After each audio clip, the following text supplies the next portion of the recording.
Welcome to Take 2014, Episode 1.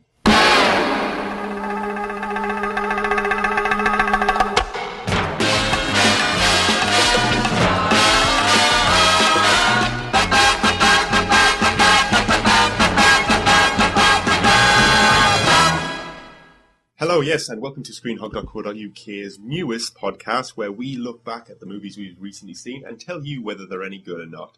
I'm Ben, and I'm joined with my regular co-host, Mr. Simon Adams. Hello, everyone. And we've got quite a few films, actually, this episode. We've been busy bees at the cinema lately. That's what happens when you have a Cineworld Unlimited card. God, yeah, I know, we should really get some fucking sponsorship for that. I'm going to plug it every week. I got to say, I'm happy with mine because when I think it was back on the last Front Row episode, we were talking about this, and I mentioned that I got my premium upgrade. Yeah. It's finally come through. I'm getting my 25% discount, and I can see 3D movies for free now. So I'm very happy. Did you get anything else off IMAX with that? I think you get IMAX for free or at a significantly reduced price. That's good. But there is no IMAX Cineworld near me for many, many leagues. So it's kind of wasted on me, but never mind. My nearest one, yes. Is it really? Jesus. Yeah. Damn, man, that's awesome. We're going to see 300 on it, which I believe is what we're going to end this podcast on, talking about your favorite films. Well, we'll see if you still want to go after I'm through with it. But, oh, I'm going to go. So yeah, we've got quite a lot to talk about. And of course, we've got the Lego Movie, which is probably the biggest thing at the cinema at the moment. We're going to open with that. That's something we've both, in fact, seen. Of course, I think at this point everyone's seen it, but fuck it, I want my say on it. You're also going to cover a film that I must admit has passed me by almost completely until I literally watched the trailer before coming on to record this. Oh, really? And that's A New York Winter's Tale. Yes. Colin Farrell. Yeah, Colin Farrell, man. He's doing some understated stuff lately. Well, he took a side role almost in Saving Mr. Banks. Yeah. There's the town drunk. Do you think he's trying to pull off a Matthew McConaughey? If he is, he's going about it the wrong way. Well, I don't think he could do it anyway. So I think Colin Farrell's pretty good when he wants to be. I think he's all right. I think he's an Oscar winner. Anyway, well, we'll see. We never thought Matthew McConaughey would be like 5 years ago. Let's face it. I don't know. I think he should have been definitely awarded for Fool's Gold. Fool's Gold, man. Jesus, that film was fucking gold. Nice. It was terrible. It was, you know what, as far as, like, for all the shitty or even just kind of mediocre romantic comedies Matthew McConaughey did, that was possibly the worst. Yeah. It's maybe one of the worst out of the ones that's, like, even the ones he didn't do. I know.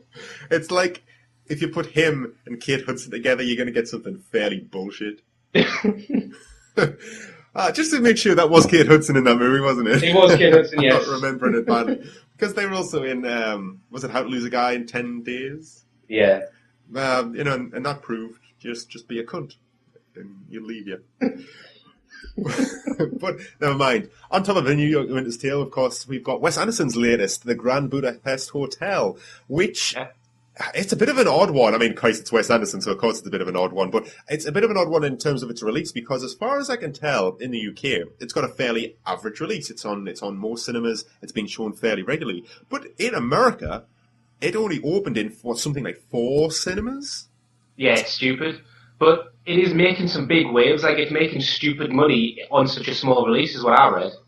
Yeah, but I get the feeling like there's loads of headlines that like are slightly misleading, saying, "Oh, it's breaking records, it's selling out every show." But when you open it up in 2 screens in New York City and it's a Wes Anderson movie, I mean, Christ, it's New York for God's sake. Yeah, you're going to attract sellout crowds each time because there's only so many shows you can put on every day.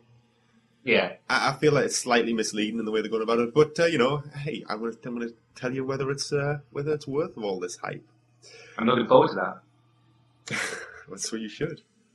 What's my other one? Monuments Men is what I've got. Going to do after that. Yeah, Monuments Men. George Clooney's directorial. Is it his debut or just him? Yeah, it is. Yeah, it is. Right. I thought it was. I couldn't think of any other. He's put together a pretty all-star cast for it as well. He has. Yes. Got to say it. I don't know much about it. I just know it's set in World War II, but I'm sure you'll fill us in later in the show. I will do. Yeah. And of course, we couldn't do this show without mentioning everyone's most anticipated movie for a long time. 300 Rise of an Empire. Goddamn. Yeah, I'm going to leave it for later, but Jesus Christ. That's a film right there. Indeed. So yeah. So I suppose we'll best get started then. I am so pumped up! Yes! Overpriced coffee. That's $37. Awesome! Everything is awesome. Oh my gosh, I love this song! It's cool when we're part of the team. Everything is awesome. No! Guys, wait up! Where am I? Come with me if you want to not die. Right. Everything is awesome. Everything is cool when you work as a team. It's a Lego movie, everyone. Yeah, the Lego movie. Jesus Christ, seriously, like a couple of years ago, did you honestly think that there'd be a movie about Lego, let alone one that was actually pretty good?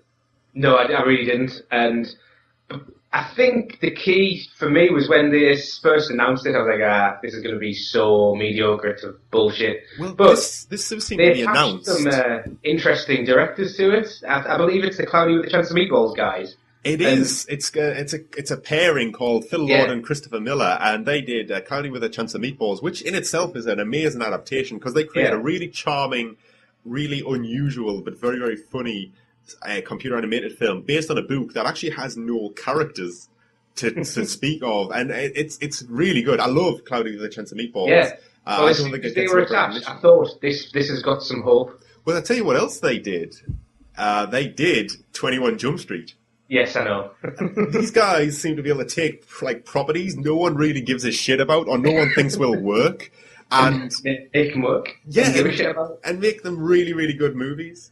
And That's some of my favorite oddballs. Like someone says, "What's your favorite comedy?" I would, at the minute anyway, because 22 Jump Street's coming out. I would probably mention 21 Jump Street somewhere in that conversation. I fucking love 21 Jump Street. It's so funny.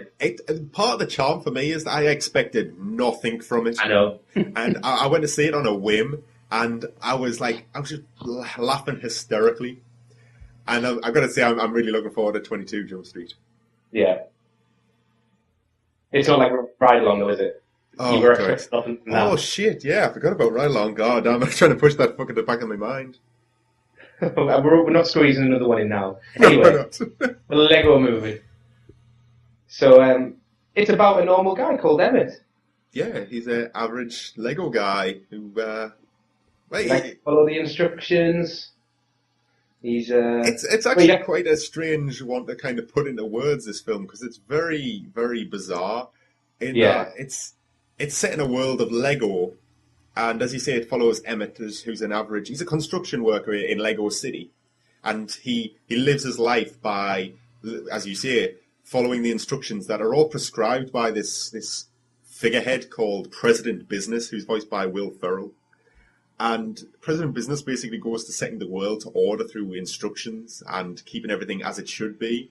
But there's this kind of weird subplot where he's, in fact, not really a president. He's actually a dark lord who seeks to, freeze the world in perfect order, as he likes it.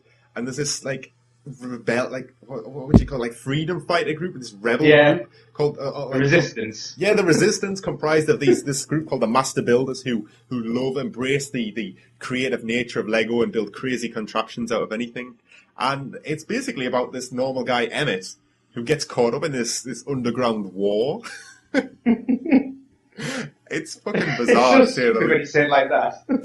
I know, but that's pretty much a good summary of it. I think there's one thing this film is, and it's pretty fucking weird. Yeah, but I think that's what works, because if you give a kid a load of Lego, they're not gonna they're gonna build something weird. Chances are, I think it kind of really reflects the product. It does. Well, that's one thing this film does fantastically. And it is a Lego movie, first and foremost. It is about the toy. And it's such a strange thing to say that because Lego has no characters. It has no established plot. it's just like construction. It's a construction toy that, kids do. There are instructions and people can make wonderful things from them instructions. But the real magic of Lego is letting kids use their imagination to build crazy shit. And this film embraces both sides of the toy and kind of throws them into this conflict against each other in this make-believe world. I think it's so clever how they've done it. They managed to just boil down the rawness of Lego and then just constructed a plot out of that. Yeah, it's it's very, very good. It's very clever, and the general use of Lego was just it was really clever. I thought the bits where the master builders are kind of looking around in their environment and they're able to identify all the individual pieces so they can pull them out the scenery and construct things on the fly. I thought it was just very, very fun and just clever. I can't think of another word. I need a fucking thesaurus. It's so original. Yeah, it's very original. It's very original. It's very charming as well. It really, really does embrace the Lego aspect, the toy aspect of this thing. You can tell it's been made with. I'm not sure if love is the right word, but I think it probably is. Because when these master builders are looking around and they're plucking items out, it's got a code number next to them which actually applies to that Lego individual piece. It's as if they've really done their homework. Yeah, that's it. This is a Lego movie through and through. It's not just a cartoon that happens to take place, with a bit of Lego in. It's not like a Toy Story movie that just features only Lego characters. It is wholly Lego. They really, really do make the best use of this license that they possibly could.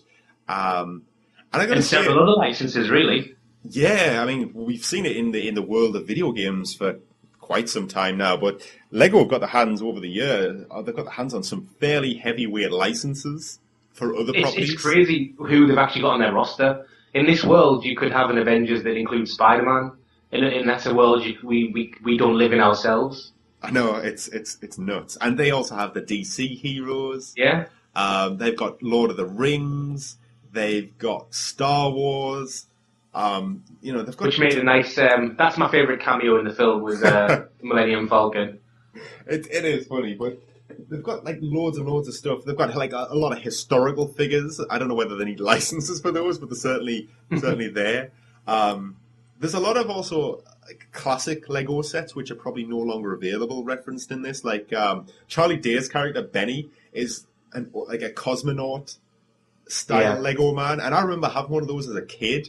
And what I actually really liked about his character is he looked like he was a 20-year-old Lego piece. His helmet was cracked. His helmet was cracked in the exact same way that my Lego cosmonaut helmet was cracked. I know. I thought that was really charming.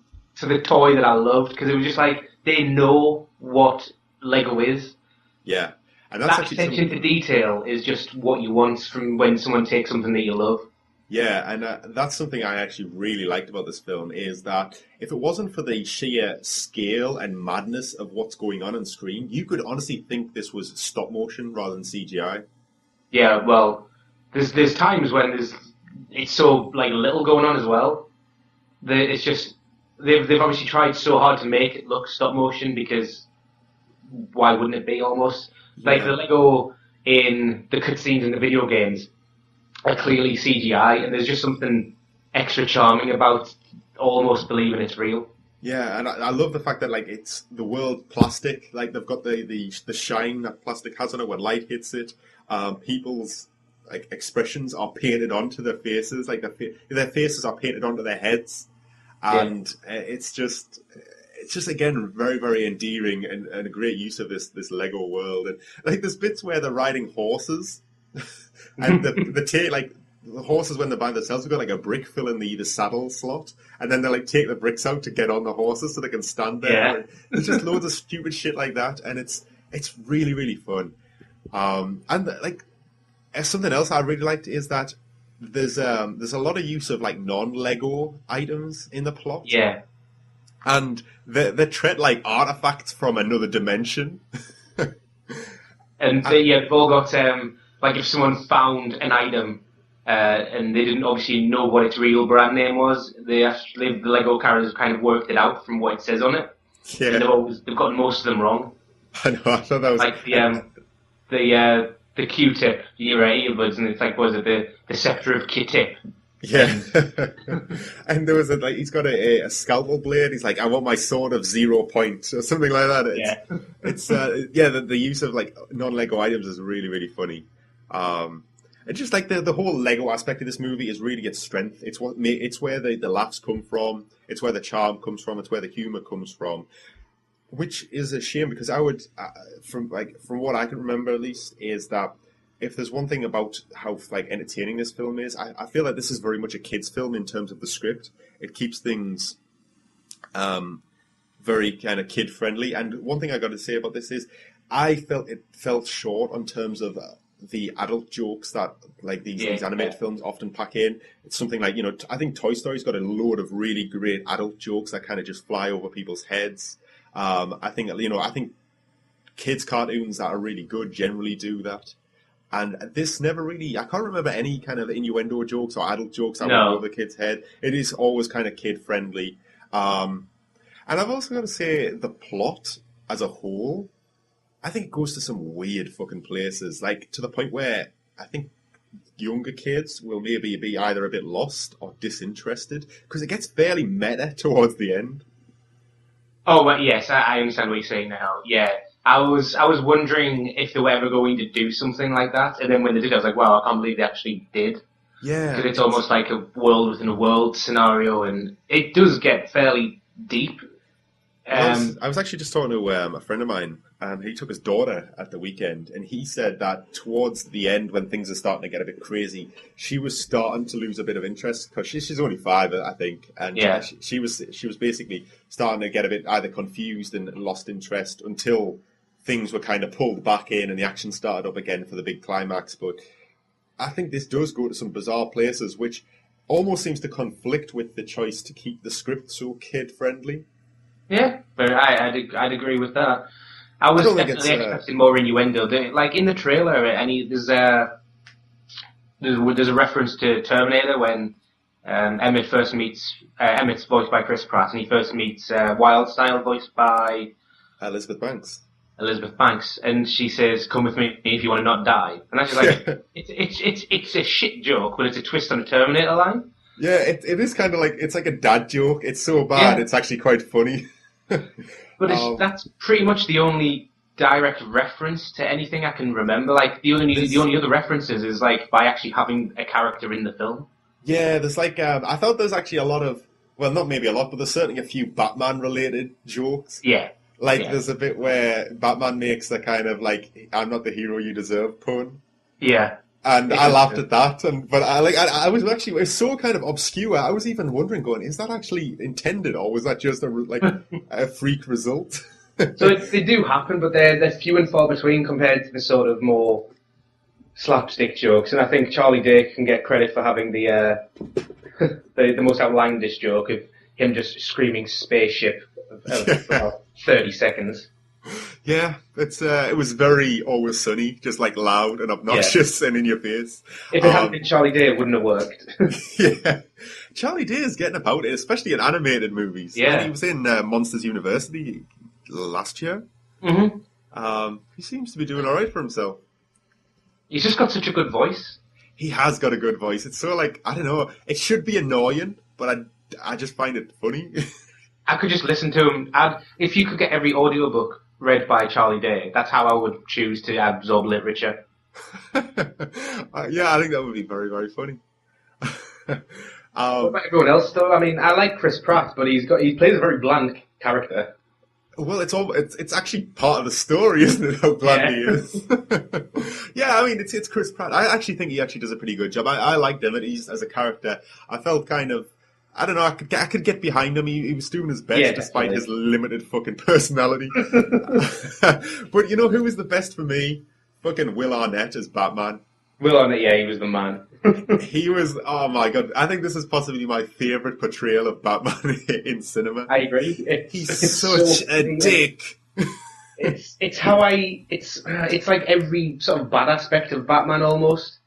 I always, like, the way I was looking at it is, it's Batman who knows he's fucking good at everything, and he shows off about it, and he's just a real dick about it. And he's very like he's kind of almost pretentious in it. How far he goes with it, but he's that dick who's annoying because he brags about everything, but he's actually fucking good enough to back it up. Yeah, he backs it up. And I've got to say, I think one of my favourite scenes in this film is the boardroom scene where Will Ferrell is interrogating Batman and Unikitty, and they're like, it's where Will Arnett's gone in dressed as Bruce Wayne rather than Batman, and he's delivering a pitch. He's even a bigger dick when he's Bruce Wayne. I know.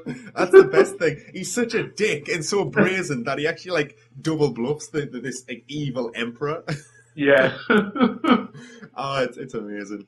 But I think the cast's actually quite good all around. I mean, I like Elizabeth Banks normally, but I thought she was quite nice as Wildstyle. I thought there was I thought her character had quite a lot of funny jokes with regards to her name. Everyone thinks she's a DJ. It was a funny film. It was a funny film, but like in a really kind of carefree, like just balls to the wall fun way. It wasn't like it wasn't. Yeah, it was just fun. I'm just like smiling thinking about it now. I know. But I think my favourite Elizabeth Banks line is when she was singing the song from the start of the film that you heard me sing earlier towards the end. She's like, "No, I'm not going to sing that song. I'm not singing it." I thought she was good. Yeah, I always like Elizabeth Banks, but Morgan Freeman as well. Yeah, she had Morgan Freeman as it's not Gandalf. What was it? Vitruvius, the wizard. Yeah, not Gandalf. That isn't him. The Lego wizard who, they could make up and license as much as they want themselves. But Gandalf does make an appearance. Yeah, he's there. I don't know who he's voiced by, though. My favourite cameo that have actual lines, because it's... The bit with Millennium Falcon's so funny because of some like pre-setup that's been going on all through the film with regards to Batman commenting on things. Yeah. But my favourite lines from a cameo has to be Superman and Green Lantern. Oh my god, they're really good. And that Superman's voiced by my boy, My boy Channing. My boy Channing, yeah. And it's Jonah Hill as the Green Lantern. And Green Lantern's this annoying kind of nerd who keeps turning up and like bothering Superman and wants to be his friend, but Superman's not too fucking interested. And it is a lot of fun. And I thought it was even better because it's the fact that it's the 21 Jump Street guys with the 21 Jump Street directors. I thought that was a nice maybe, I don't know, not necessarily a reference, but I thought it was a nice little tie-in. Yeah, it was good. Not that kids will give a shit, but I did. And now you got Alison Brie just before we leave as the Unikitty.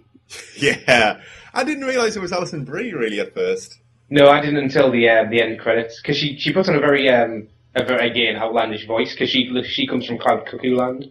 Yeah, isn't she actually isn't Unikitty actually just a creation from the I don't know, like Cloud Cuckoo Land's kind of like the imagination sphere of the Lego. It's like a kind of hideaway for these master builders to avoid the forces of fucking Lord Business. It looks like a giant sugar-filled Katy Perry music video with like on-demand orgies. That's how I imagine Cloud Cuckoo Land in real life. Sounds pretty good. Yeah, well, it looks like everyone's having fun. It does. It really does look like it's a lot of fun. But yeah, I didn't realise that was her. But I tell you who I really did like, and we've mentioned him, but we haven't really talked about him. But I really like Will Ferrell in this as Lord Business, President Business, and not to spoil anything, but another character as well. Yeah, I thought he was really good. He doesn't really go too like outlandish with it either, or he doesn't kind of settle into his man-child. He's one of the more restrained characters, and considering he's a Dark Lord trying to freeze the world, who also doubles as a megalomaniac president, it's bizarre. He is really restrained in the role compared to everything else. I really liked him as the president as well. Like I love that fucking hair they stick on him.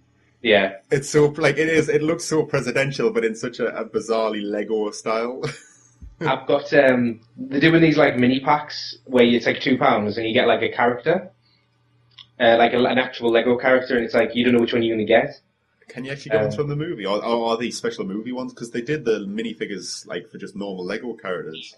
Well, this is series 12 of the minifigures, and it is just the movie characters. Oh, really? Yeah. So I've bought 2 so far, and I've got President Business both times. Oh, Jesus! At least at least he's a cool character. Yes, but it comes with a reversible face. So I've got one with like the with him smiling, one with him looking evil. And speaking I was going to say, speaking of reversible faces, fucking Liam Neeson. Oh God, I honestly, I don't even know what to make of this role. It's just like, just fucking bizarre. It's like he didn't have any sort of restrictions on what he was going to do in the recording booth. Like, this is the line, do what you want with it. Yeah, well, I mean, just to elaborate on this, Liam Neeson plays a character who's kind of like the evil henchman for the most part. He's called it's Good Cop, Bad Cop, except he's a single person. He's a Lego guy, he's a cop who has, like, as you say, kind of like a reversible face. And one face is Good Cop, who's really pleasant, really nice, and the other one's Bad Cop. And it's like, I don't know, he moves from fucking, from Taken. He's the character from Taken. And then to this really, really bizarre, high-pitched Liam Neeson who's really nice. And I didn't really like the nice voice. It was just odd. It was so creepy. It was like a 60-year-old man trying to do it like a small boy's voice. Yeah. And it was bizarre. He was good, but it was creepy. He was a good villain.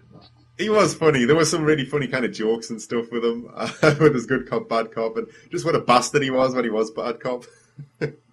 I did like that, but this Good Cop voice, man. It was just odd. So, you did the review for this one. What did you give it on the actual article review? On the actual article review, I give this 3 stars. I could honestly say I was swinging between 3 and 4. I just bumped it down because I felt like it pitched itself as very much a child's film, but then kind of went a bit weird with it towards the end, which maybe affect children's enjoyment of it slightly. I think, to be honest, I wouldn't necessarily read too much into the ratings. This is a really fun animated film, and I would recommend people go and see it. And I would recommend people take their children. And it's very, very clever with its use of Lego. I just don't think it's particularly outstanding as a film.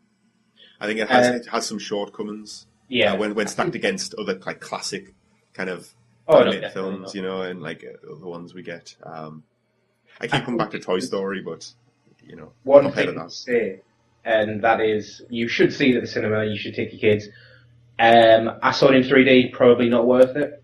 Yeah, actually, you bring up a good point. I also saw this in 3D, and there was literally a point where I took my glasses off to scratch my eyes, and the scene was just fucking 2D, and I was like, well, what's the fucking point, man?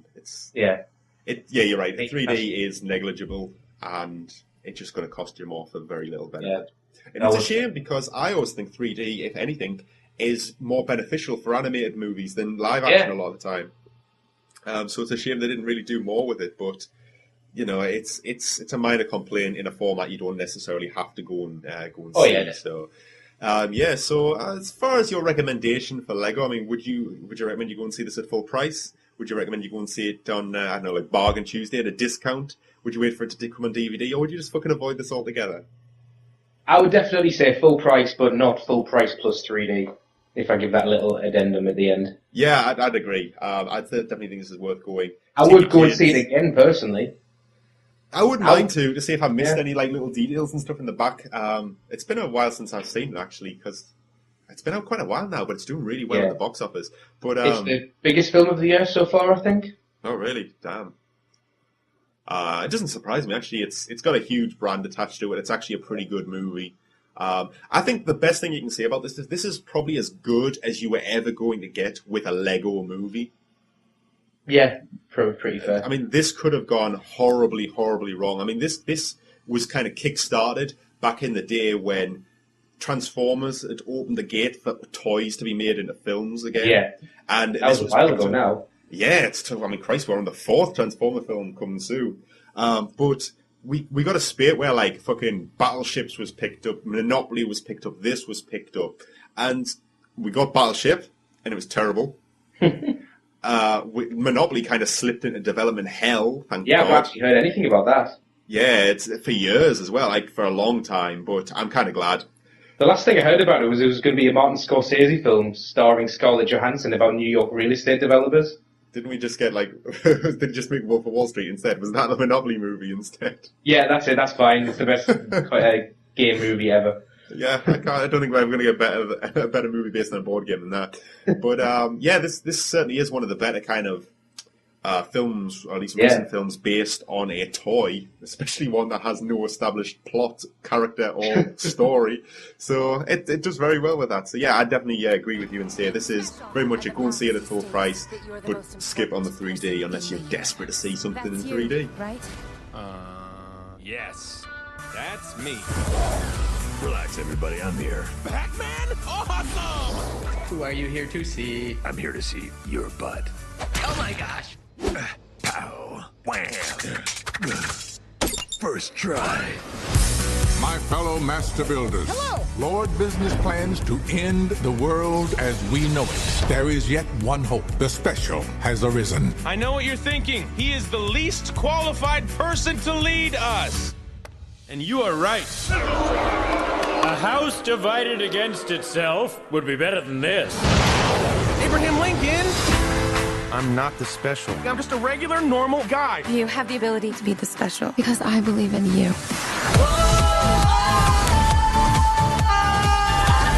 Robots, destroy him! Aloha, loser! We'll wing it. It's a bat pun. Take him to the melding chamber. Isn't there supposed to also be a good cop? Hi, buddy. Would you like a glass of water? Yeah, actually. Too bad.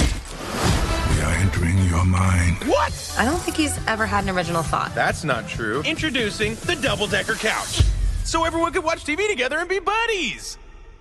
That is literally the dumbest thing I've ever heard. Let me handle this. That idea is just the worst. To the Batmobile. Dang it. To the invisible jet! Dang it.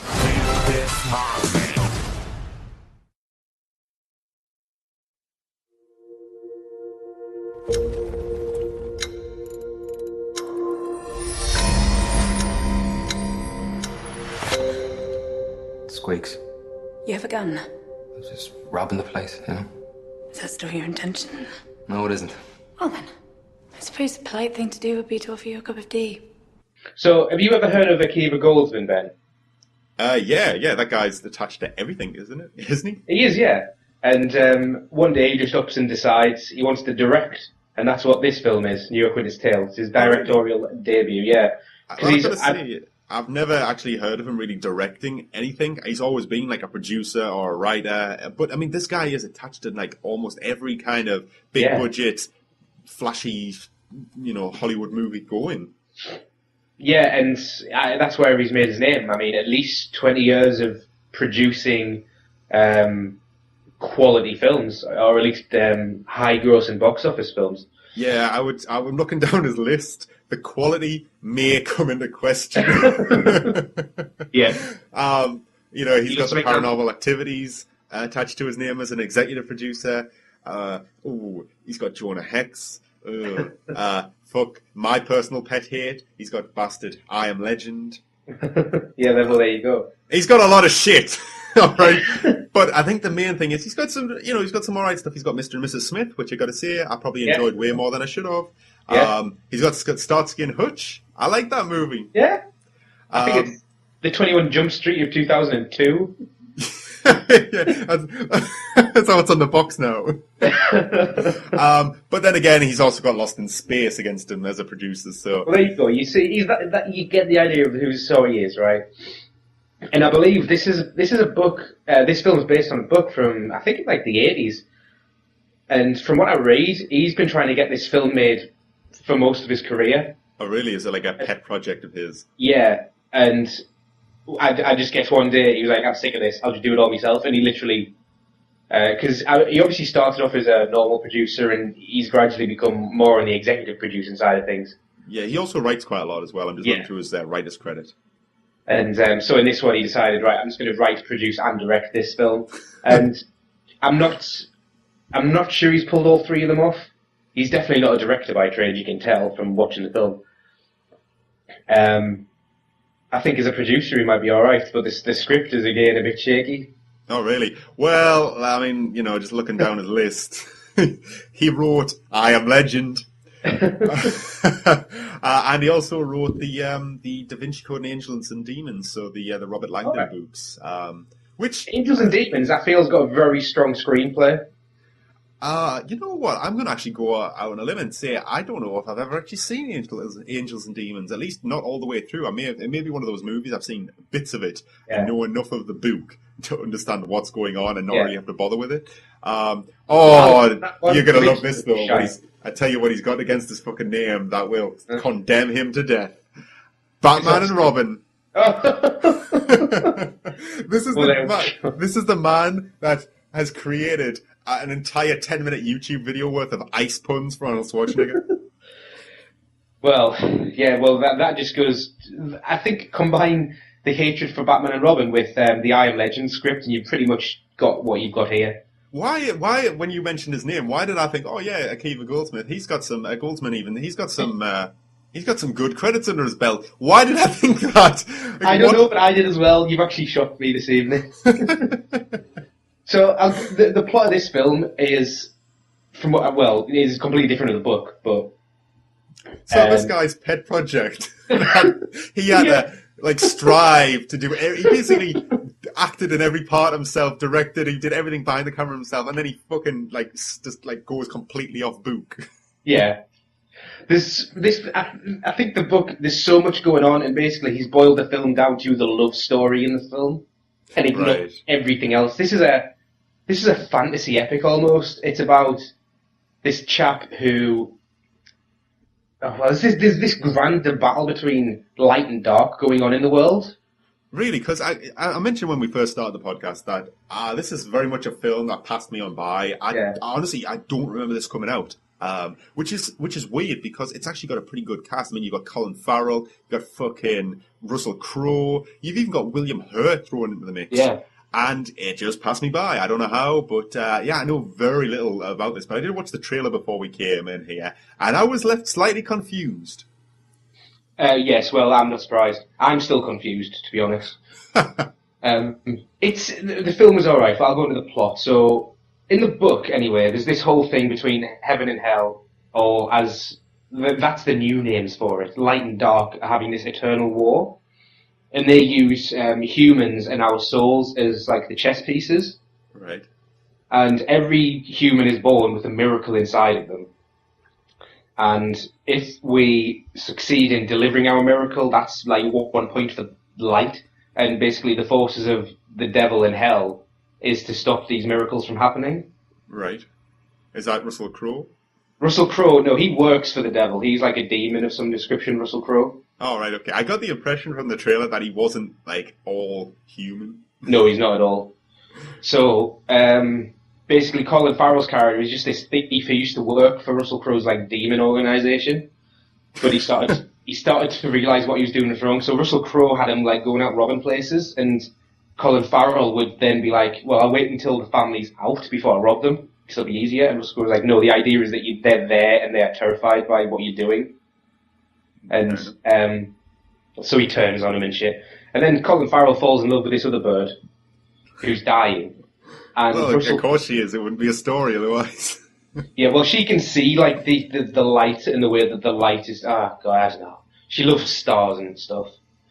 And Russell Crowe so apathetic to this movie.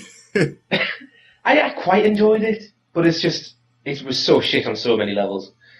And so Russell Crowe thinks that Colin Farrell's miracle is to save her life, because Russell Crowe's character can prophesize about stuff, and he sees Colin Farrell saving a redhead girl. All right. So he makes it his mission to make sure that this girl dies. All right. So is that 1 point to his side then if he does? Yeah, exactly. So he manages that, but in reality it was the girl gave Colin Farrell a miracle so that then he can stay alive to fulfill his miracle later. Oh, right. You see, the trailer is starting to make a lot more sense to me now. Yeah. So he wakes up in 2010, and Russell Crowe thinks that he succeeded, and then what he just one day finds, because Russell Crowe's ageless, and then he has to try and stop him all over again. It's it's a film of just 2 acts really. All right. Okay. The one set in 1910 and one set in 14. It's a really interesting story. I just feel that it's all boiled down to this love thing, and there's so much scope that he seems to have left out from the book. I'm going to go and read the book because it does sound interesting. Yeah, it sounds almost like the book actually probably has some a lot more going on. Yeah. And it's maybe been boiled down a bit too much to get in the film, which is maybe one of the reasons why it went off page so much. If it indeed did, Yeah. I don't really know the story, I must admit, but yeah, it was okay. Like, I mean, I got on board with what was happening. I felt that they captured the eras quite well. Right. But Russell Crowe puts on the worst Irish accent that I've ever heard in a film. I particularly liked the use of a scar on his face to make sure that everyone knows he's evil. Well, yeah. There's no chance, Ben. If you've watched the film, he didn't need that scar. He's just... Does he have a man following him around with a sign that says, I'm evil? He might as well do. He's so comic book evil, it's awful. He is like twiddling his moustache. Oh, and really? Yeah, it's so bland, and he's never that sort of... You always feel, because he's so over-the-top evil, that, well, he's obviously not going to win. And especially when he goes to see his boss, Satan, and then you have the worst cameo in cinema history of Will Smith playing the devil. No fucking way. Yeah. Jeez, I knew that man was the devil. He's been pumping out like absolute abominations for years, and now he's trying to force this fucking spawn on us. I tell you, like, just on the subject of Will Smith, because I got plenty to say on this subject. Oh yes. After Earth, the M. Night Shyamalan movie is it came on Sky the other week. Yeah. And honest to God, I had to turn it off. It was causing me physical pain. It's just awful, man. And I like Will Smith, I don't think he makes very good films these days. I don't think he's made good films since like fucking Independence Day, and that's stretching the term good. I think he's fun in that movie, but I don't like what he does. But he needs to. I'd happily suffer like 3 shitty Will Smith movies a year if he just stopped making his son be in them. He's worse than he is, isn't he? Oh my God, his son is horrible. He's Will Smith without the charisma or the talent. In fact, he doesn't want to slap the boy. The thing is, I don't honestly blame the kid, because I blame Will Smith because the kid is so bad. It comes across like he doesn't want to be there. He does actually. So I think it's all the parents, and I'm not happy with the Smiths. So that's Mr. and Mrs. Smith. That's all I got to say about that. For now. No doubt we'll come back. Well, this isn't going to help you, this situation. Like, he just strolls in a cameo. He looks like he's just wearing the clothes he turned up to the set in, because it's... when he's supposed high tops. Well, it's just, it's set in 1910. Everyone else is, like, wearing period clothing, and he's just there wearing, like, a band t-shirt and stuff. I just didn't understand it. He's not believable as the devil. They do this really weird thing, actually, where when he first starts talking, they've modulated his voice, and it sounds like a monster. All right. Which is fine, but then for some reason, instead of reverting back to the the audio they recorded on set, they dubbed the entire scene, and you can tell. Oh, really? Like when he goes back to his normal voice, it's still dubbed. Does it oh God, so, I don't know, does it kind of suffer like what Bane did on Dark Knight Rises, where it feels like it's like laid on top of all the sound? Yeah, but except with Bane, you didn't see his mouth moving slightly wrong. What I was going to say, with Bane, it kind of worked because he talks through a mask, whereas this, I can imagine, leaves a lot of room for disaster. It was so weird, it was like I was going crazy, because they've obviously they recorded the on-set audio maybe, and I think, we should really get a new track so we can modulate it a bit better at the beginning. And then they're just like, well, they just do it all like that. It was because Akiva Goals. It's because Akiva was actually doing the sound mixing as well, and he didn't really know what he was doing. It's the shortest credits ever. There's more jobs listed than like people doing them. Jesus, man, Akiva Goldsman, man. Terrible CGI as well. There's a flying horse. Oh my God, is there? Yeah, that white horse you see him riding. Oh yeah. In the trailer, well, just after that happens in the trailer in the movie, the horse jumps over a 10-foot high fence, And it's just like, you know, if you were to make like an indie film, just you alone, and you had to film a horse jumping over something too high, that's exactly how they did it. Jesus. This movie, I must admit, this doesn't sound great. It's so poorly made. Really? And honestly, I feel the fans of the book seem really passionate about the book. And it just feels a shame because I'm sure there's a good film in there somewhere. And I mean, Ender's Game came out, that's been in development hell for 25 years, and they got a half-decent film out of it. They didn't out of this one. Yeah, because that's Akiva Goldsman wasn't fucking involved in it. Honestly, this is his directorial debut. I can't see him doing another one unless he just funds it himself. Well, he's done a few. He's directed a few episodes of TV shows before, but never a feature film, and maybe never again. If yeah, you're right. And in terms of my rating on this, where would I stand? I'm really not sure. I reckon. Because if it's on TV, there's probably better something on. You could probably go on the E4 and watch a rerun of Big Bang Theory, more entertaining. Oh damn! That's condemnation. It's just so if there's nothing else on, sure, watch it. You'll have an alright time. It's just so average is the problem, which is a recurring theme for my day at the cinema that day. Because we're going to review Monuments Men later as well. Oh, that's even set that up for a fall. All right then. So, like you say, give this a miss, or would you just wait for it to come on DVD, or TV, as maybe more the case is? I really don't know. I reckon you could borrow it off someone who's bought it. So this is a completely new, completely new rating in the scale. Maybe borrow it off a friend if you've got nothing better to do. But even then, second guess it. Yeah, well, because I'm assuming if it's on TV, it's going to be on late at night when there might be something good on. So I don't know what certificate is this. It must only be a 12 or a 15. I'm guessing it was a 12. Yeah, sorry, I've just had a look there. It's a 12A. What I mean is that the only time, if this was on TV, there's going to be something better on, guaranteed. Unless you an index Saturday night takeaway or something. Well, precisely. No, I'm not even joking. So the only time you could possibly have something less entertaining on is between 10 a.m. and 3 p.m. instead of watching Homes Under the Hammer and Countdown. Maybe watch this if you borrowed it off someone. Jesus. Well, the rating. I'll take your word for it, because as I say, this completely passed me by, which kind of makes me think that this was a very low-key release. I mean, how the hell did you even go and see this?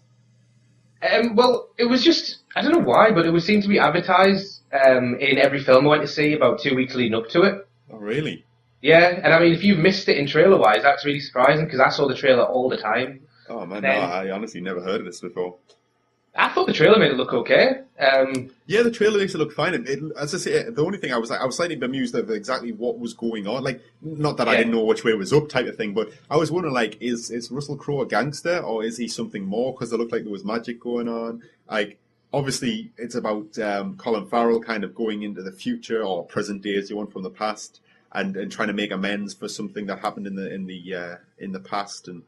But I didn't really know the specifics of angels and demons and shit. And I certainly didn't fucking get the grips that Will Smith was going to turn up. No, it was awful. It took you out of the film so much. But just so it's not all bad, honestly, Colin Farrell was really good in this. I like Colin Farrell. He has a really interesting character, and he acted it really well. And I mean, he carried the whole film. I think he's in every scene. Oh, really? Maybe apart from ones where Will Smith's talking to fucking Russell Crowe. So you got Will Smith talking with a modulated voice, that sounds like shit. And then you got Russell Crowe doing his fucking leprechaun impression. Yeah. And Will Smith's he always stands on lecterns, so he looks about 7 foot tall, and he's always looking down at Russell Crowe looks a bit portly in this film as well. Well, he's getting on. He does look like But Colin Farrell was excellent, and I don't know the name of the lady in it who plays his love in the older scenes, but she was amazing as well. So it's actually got some good performances in. I believe, no, I could be wrong, but I believe it's a young woman called Jessica Brown Findlay. That sounds right. And she's from Downton Abbey, of all things. Right. That makes sense. She was very good. William Hurt was pretty good, but he didn't have many scenes. It's a shame that, because as I say, there's a good film in here somewhere. It's just this, like, Goldsman had his mitts on it by the sound of things. Which is ridiculous, because going into this, me and you're like, yeah, he's got some good stuff to his name, hasn't he? And then when we've actually sat down and inspected him, he's a plague upon Hollywood. I mean, well, Jesus Christ. There's too many Paranormal Activities, and he's produced far too many of them.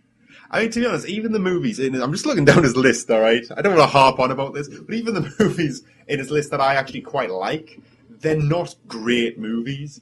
I mean, as I say, he's got Mr. and Mrs. Smith, he's got Starsky and Hutch. Hell, he's got Deep Blue Sea. I quite like that, as silly as it is. But he's also got... I've literally just seen it. Where the fuck...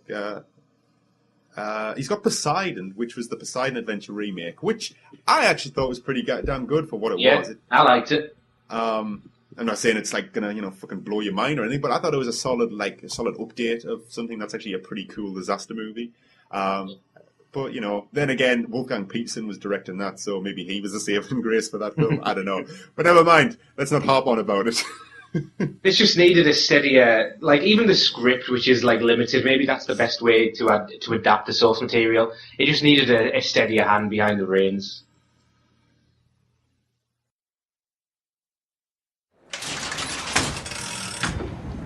Why do you want to be a lobby boy?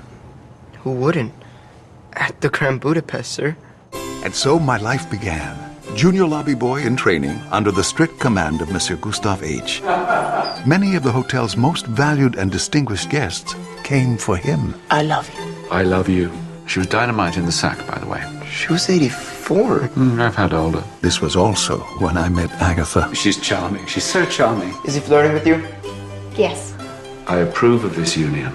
I became his pupil, and he was to be my counselor and guardian. The police are here. Tell them I'll be right down. So, Simon, I understand that you're actually a bit of a Wes Anderson fan.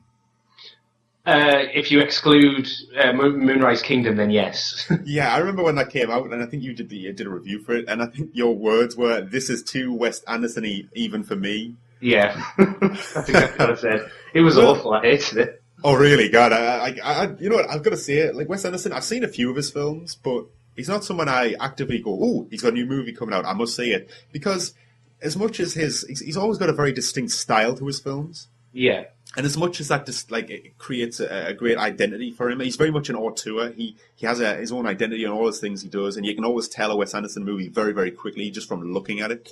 As much as that, creates an identity for himself, it almost puts me off some of his movies because I can't help but feel a lot of them are quirky for quirky's sake. Yeah. I hate also Wes Anderson fans, because it's almost too much associated with the hipster movie scene. It's so good that you say that, because I went to see this only yesterday actually, and you go see it in Tyneside Cinema. No, Christ! I would have been fucking up to me eyes in thick rimmed glasses and woolly hats if I had. But no, I just went to the local Cineworld. Get your unlimited cards at cineworld.co.uk. But I went to see the local Cineworld, and I just went by myself, and I was sitting on the end of the row, because I always try to get there's nothing worse than if you're by yourself, getting plonked in the middle of a seat block, because everyone then just surrounds you, and you look like a right sad fuck. But if you get at the edge of a row, you can just nip out as soon as the film's over, and you don't have to make eye contact with people. So I was sitting at the end of the row, and then the film was just about to start, and then this young girl came in just by herself as well, and she was the most hipster motherfucker I've ever had the pleasure of meeting in the flesh. She just was the archetype hipster. She had thick, she had the hipster glasses, she had this woolly hat, a scarf kind of jauntily thrown over one shoulder, she had drain pipe jeans on. She was just fucking hipster to the max, man. Prime. She was, yeah, she was the proto hipster. And honest to God, she was such a fuck. As soon as I saw her, I was like, yep, I'm definitely going to see a Wes Anderson movie. Yeah. Because she's fucking here. And, to be honest, the rest of the people in that was fairly normal people, to be honest, other than that one proto hipster. But I just thought it was very funny that you cannot have a single screening without at least one of them there. It's almost like I think Wes Anderson almost hires them to turn up just to create a certain image. Because, I mean, as much as I like him, I've never seen a Wes Anderson film at the cinema. Oh, really? You know, I watched, my favourite one is Life Aquatic, but that's me being a Bill Murray fanboy as well. Just got that on DVD afterwards, because there's something that, like, as much as I like Wes Anderson films, I don't think I could go and sit with other Wes Anderson fans. They're not like me. No, I honestly, I can totally see what you're saying, but I mean, up until now, I really like the Fantastic Mr. Fox, because I'm a bit of a sucker for kids' films, to be perfectly honest. But the trailer for this Grand Budapest Hotel. Sorry, have I even mentioned what we're here today to fucking review? So yeah, we're here to review the Grand Budapest Hotel, which is Wes Anderson's latest movie. And I got to say, it was the trailer that won me over for this film. Yeah, it looks so funny, fucking hilarious. The trailer, and it's such a fucking bizarre film. But it's good. It's very good, in fact. But it is very, very Wes Anderson-y. It's got all this kind of hallmarks. But basically, the Grand Budapest Hotel it's kind of fucking goes Inception on your ass pretty quickly. It's like a story. I'm just trying to think of all the different levels here. So there's a story within a story within a. It's like 4 levels, so they go one deeper than Inception. But the thing is, one of those levels is so kind of throwaway that you needn't even have had it there. It's just for quirkiness almost. And it's fun, and it's good that it's there, but it's like so just fucking throwaway. But the film basically starts with this young girl covered like in the snow-covered town walking into this either public park or maybe it's a cemetery. And there's this monument that simply has written on it the author, and it's got a bust of a man on top of it. And she sits down next to this bust and gets this author's book out. And it's the Grand Budapest Hotel book, and she starts reading it. And then, as soon as she starts, opens the book, it cuts to Tom Wilkinson, who is this author who looks like he's now dead, and it's him telling like the story of the Grand Budapest Hotel. And like within about 30 seconds of this really quite bizarre like interlude with Tom Wilkinson, it goes into talking about him when he's a young man, a young writer who had like writer's block, and he used to check himself into the Grand Budapest Hotel. And then it cuts to like an earlier time, and it's Jude Law as the young writer.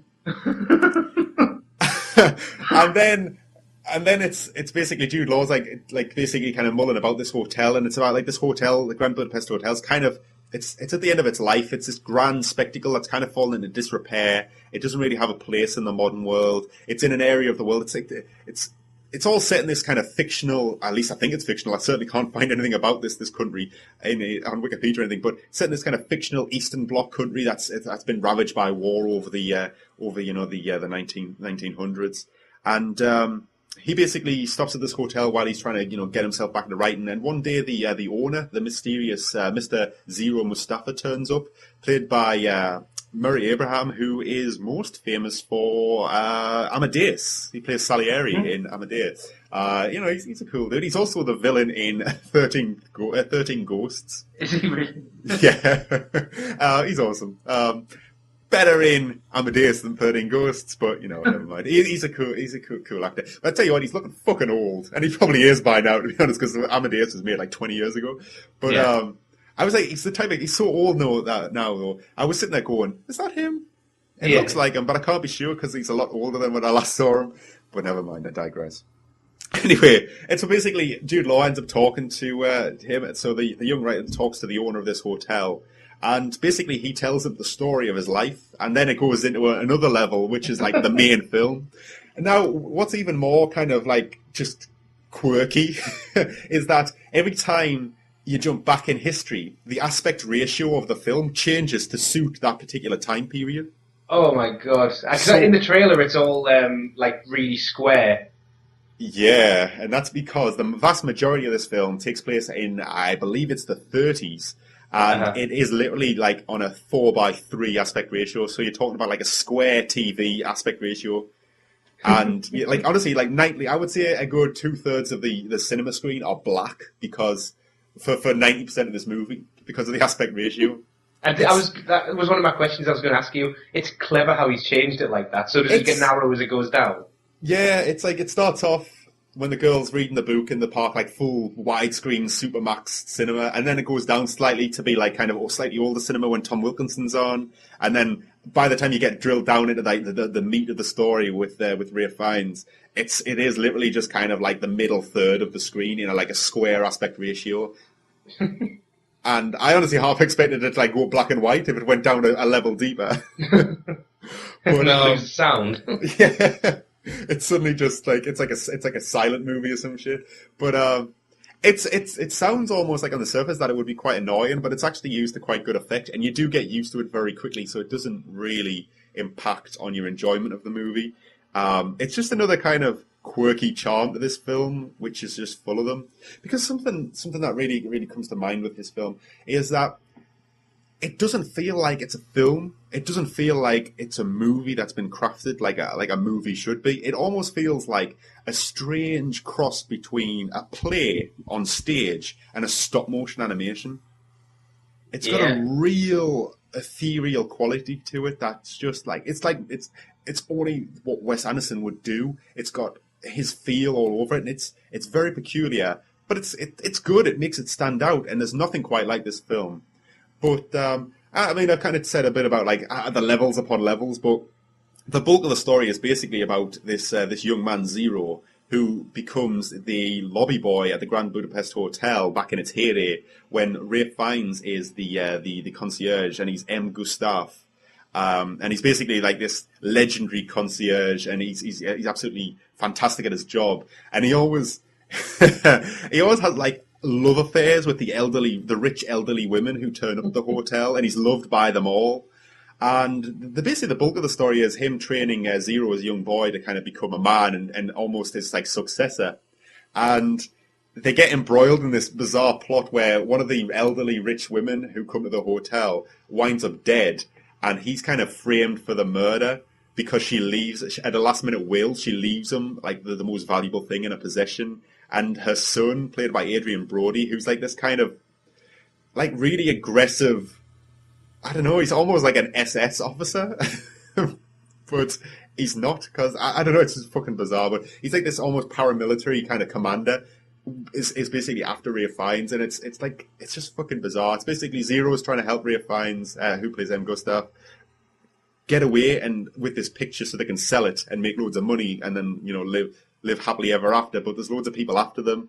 And this is one thing, this fucking film's got a really, really good cast, but everyone's in it so damn quick that, I don't know, I wouldn't say they're wasted, but barely anybody gets like time to shine as such, except Ralph Fiennes, who is fucking class. But you've got people like, I say Adrian Brody, you've got Willem Dafoe, who's like this fucking like assassin type character it's just Willem Dafoe being as menacing as possible as he storms around Eastern Europe trying to kill people. You've got Jeff Goldblum. I mean, Christ, when was the last time you saw Jeff Goldblum? Glee. Shit, was he in Glee? He plays Rachel's gay dad. Oh, damn, man. Well, he's in this, so he almost redeems himself a little bit. Yeah. But he plays like this lawyer. And you got fucking Harvey Keitel in it. You got Jude Law. You got Bill Murray. Of course, it wouldn't be a Wes Anderson film without Bill Murray. You got Edward Norton. You got Cerise Ronan. Jason Schwartzman even pops up because again he's another fucking regular. Owen Wilson. Owen Wilson. He pops up for like a scene and a half, and he's got like 3 lines. It's ridiculous the amount of people in this. And you know what? I didn't fucking realize when I was watching it. But Tilda Swinton is even the old woman who leaves them all together. Right. I had not a fucking clue that was her when I was watching it. But it's got a ridiculous cast. I've got it on good authority from my associate Alex that George Clooney is also in the film. Really? Apparently he plays a soldier at some point who pops his head round to look out of a doorway, and that's it. Honestly, he probably does. It wouldn't fucking surprise me, because I've actually just realised that I'm just looking down the cast list here, trying to pick out anybody else. But you've got a French actress. I think she's French, at least with a name like this. Lee Seydoux, who plays Clotilde, a maid in one of the mansions that they visit. But it's the girl from she's in Inglourious Basterds. I don't think it's not Shoshana. It's her sister from the beginning, I mean, there's this, I don't. It's like I recognized it because Oh, of a right. bit in Inglourious Basterds where the camera like focuses on it for like a good 10 seconds. But she's in it, and I don't know. There's fucking loads of people. It's just like a crazy fucking cast. Tell you who else is in it. Matthew Almeric, who is the villain in Quantum of Solace. Oh yeah. He's in it. He's like this butler that's embroiled in this kind of plot. But basically, yeah, the general story is basically M. Gustav on the run from the law and Adrian Brody's crowd, kind of around this crime caper about this picture that's incredibly valuable and this kind of conspiracy theory around that. And it's just fucking bizarre. Yeah, it's really, really fucking weird, but it's incredibly entertaining, largely because of Ralph Fiennes. He is absolutely amazing in this film. He's so funny. He's such a great character. He's just this, like, archetypal, stiff upper lip British butler type. He's really charismatic, and he's almost he borders on effeminate. In fact, it gets taken the piss out of quite a lot of the time. That a lot of people, like, always call him gay. And he's blatantly not, but even he like takes on board that like he comes across like he is. I'm sure there's like a throwaway line where somebody says like basically accuses him of being overly masculine or something. He's like, oh well, no one's ever accused me of that, darling. And he's just incredibly like he's just very effeminate. It's commented on that he's incredibly heavily perfumed. And there's a bit in the film where he almost has like a hissy fit because he doesn't have any perfume at one point. And it's very, very funny. Largely because of him. If you want to get an idea of just the type of humor and the type of film this is, just watch the trailer. It perfectly captures some of the better bits. Actually, there's some really fucking funny bits in this with him. Just as a whole, just some of the things he comes out with. I mean, I don't want to spoil it though. Like that's the thing. I can tell you a few bits, but I really don't want to spoil it because I would understand this is probably something you want to see. Yes, definitely. Which is it's always hard to try and do a review with someone. I mean, you haven't seen York Runner's Tale, but I don't think you have any inclination to watch it. Well, I didn't know it existed. Yeah, and then your review wasn't exactly glowing, so no. So like half of me just wants to like probe you for like deep questions about it because I'm really looking forward to it, but the other half of me is like really showing restraint because it looks really Wes Anderson-y as well, and then that just didn't work for Moonrise Kingdom for me. Well, put it this way, I would never say I'm a Wes Anderson fan for the sake of him, his style, and his the way he does things. But there was enough here that his style kind of complemented the story and just what was going on, and it's all very oddball, but the story's quite odd. But it just helps create this kind of surreal and very unique kind of, I don't know, crime caper, comedy adventure. I really, really good. I really thought it was very, very good. I was entertained. It's on nearly 2 hours and I was never bored. It's constantly moving. There's constantly things happening. It's always very funny. The performances are all very good. In fact, it actually is quite touching in places, especially towards the end. Despite it being very cartoonish in its appearance and its approach and its humour, there's actually a lot of drama. There's some very poignant, dramatic bits towards the end, and it's actually quite melancholy, the whole thing. It's got a strange kind of melancholy feel to it. And I think all Wes Anderson films do. There's always some sort of bittersweet notion running all the way through it. Yeah, the ending is, I wouldn't say it comes out of nowhere, but it's very much a kind of like, well, shit, this is what happens, and that's all there is to it, and it's all a bit sad, really, but it's not like overly depressive, and the general kind of story is very fun, and there's a lot of enjoyment to be had, really. I'm not a Wes Anderson lover, but I thought this was I'm not a hipster who goes to all his films just because it's got his name attached to it. But yeah. I did really like this. I thought it's probably my favourite film of his that I've seen. I'd definitely go and see it again if I got the chance. And it's worth going to see just for Ralph Fiennes, man. He's so good as Gustav. He's just it's just a lot of fun, man. And I don't know, man. I just want to watch I want to watch the trailer again because there's some fucking hilarious moments in that trailer. Just as a taster of the full film. But yeah, I definitely recommend this. With a caveat, I suppose, that if you really don't like Wes Anderson movies because of the way he makes films, this probably won't change your mind. But if you're not really bothered either way and you just like films for what they are, like I suppose I kind of fall in that category. I'm not really a fan either way, but I don't dislike them. I enjoyed the shit out of this. I thought it was really entertaining, very unusual.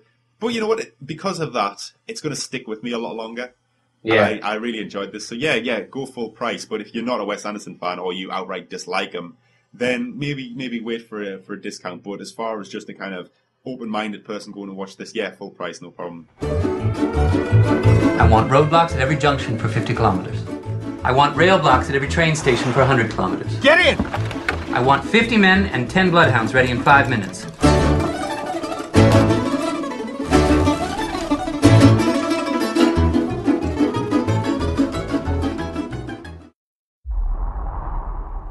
Want to get into the war?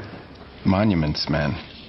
I'm to put a team together and do our best to protect buildings, bridges, and art before the Nazis destroy everything. How many men? 6. Jesus. Well, with you at 7. That's much better. So you want to go into a war zone with some architects and artists and tell our boys what they can and cannot blow up. That's right. Aren't we a little old for that? Yes. We go through basic, and then we wait for orders. Basic? Little help. Basic training. So we've done the amazing Akiva Goldsman's directorial debut. So should we... You seem to be just picking on people who have really tried the best at doing direction and then like fell short.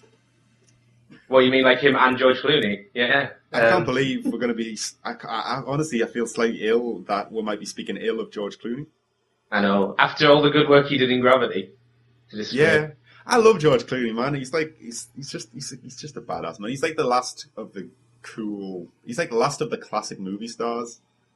He is a classic movie star. And this seems to be the move that they all eventually make, like Eastwood before him. Yeah. Except Eastwood was pretty good.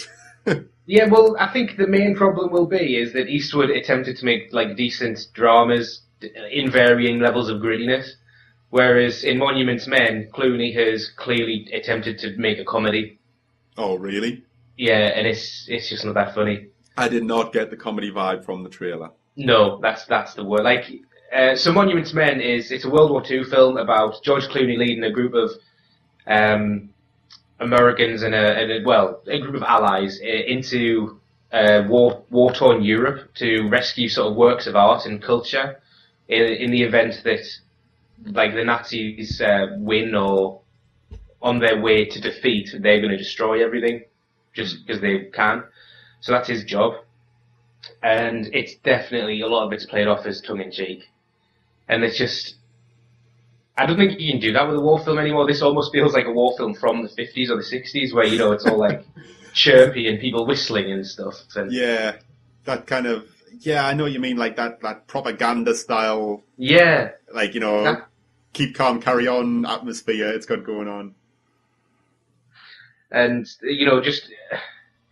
The soundtrack alone just signifies that. It's, you know, it's people whistling and it's like Great Escape trumpet riffs and things, and it's a bit old-fashioned for a modern war film. I mean, was it going for that, or has it just fell into that trap of feeling outdated? I think he was going for it slightly. Like, it's possible that he was using it as inspiration, but even if he did, he didn't do a very good homage to it. He's almost done like, it almost feels like a rip-off of that style. Whereas, you know, a lot of war films have lots of humour in them, but they're primarily a drama or a war film. It's its own genre, really. Yeah. But this one, there's too much lightheartedness going on. They're in the middle of the worst armed conflict in living memory, and it's just... It's like a jaunt into Europe, is it? Yeah, it's like they're on a fucking architecture sightseeing tour. Yes. And, you know, they're like walking up to captains in the field and like, please don't blow up that church. He's like, seriously, there's a fucking sniper in that church and he's killed 4 of my men. Yes, but... And then they walk away saying, well, I guess this job's going to be harder than we all thought, eh? And then they like whistle and march up to the next church. Oh my god, that sounds... It's pretty fucking funny, I think. It could have been as well, it was just... it sounds like a sketch from Mitchell and Webb or something. Yeah, it almost does. But except in Mitchell and Webb, it would have been like funny. I think maybe that's the point. That this is probably meant to be a light-hearted kind of war film. If there was ever such a fucking oxymoron as that. But like one of those like all boys together. Because isn't it like? I mean, I must admit I've not seen this. So I'm just kind of asking. This seems to be a film that, like, or at least about a squad who are comprised largely of older gentlemen.